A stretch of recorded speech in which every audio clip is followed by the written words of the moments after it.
بھارت کی بین الاقوامی تنہائی اور سفارتی ناکامیوں پر بات کریں گے۔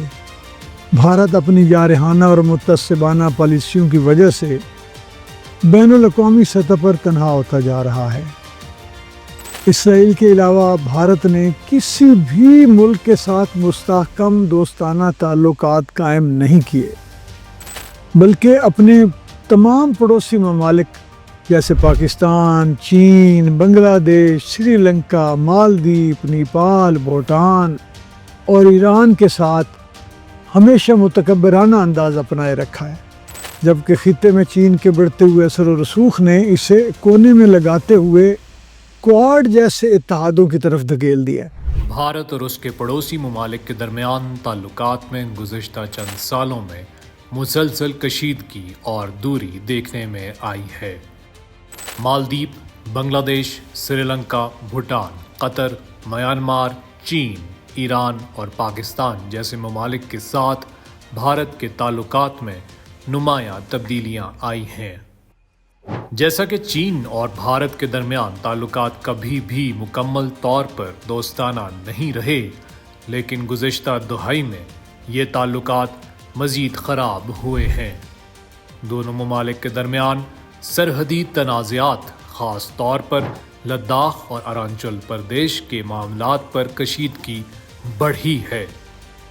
پاکستان اور بھارت کے درمیان تعلقات کبھی بھی معمول پر نہیں آ سکے اور تنازع کشمیر اس کشیدگی کی سب سے بڑی وجہ ہے۔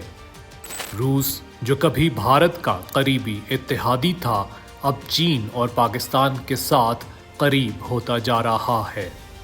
اگرچہ بھارت نے روس سے S-400 میزائل سسٹم خریدے ہیں، لیکن روس کا پاکستان کی طرف جھکاؤ بھارت کے لیے ایک بڑا سفارتی دھچکا ہے۔ اس کے علاوہ امریکہ اور روس کے درمیان کشیدگی نے بھی بھارت روس تعلقات پر اثر ڈالا ہے۔ ایران اور بھارت کے تعلقات میں بھی کشیدگی دیکھی گئی ہے۔ بھوٹان، جو ہمیشہ بھارت کا وفادار رہا ہے، اب چین کے ساتھ سرحدی معاہدے پر بات چیت کر رہا ہے۔ اسی طرح بھارت اور امریکہ کے درمیان تعلقات کے بھروسے پر بھی سوالیہ نشان اٹھایا جا سکتا ہے۔ ڈونلڈ ٹرمپ نے آتے ہی امریکہ میں رہنے والے بھارتیوں کو جہاز بھر بھر کے واپس بھارت پارسل کیا ہے۔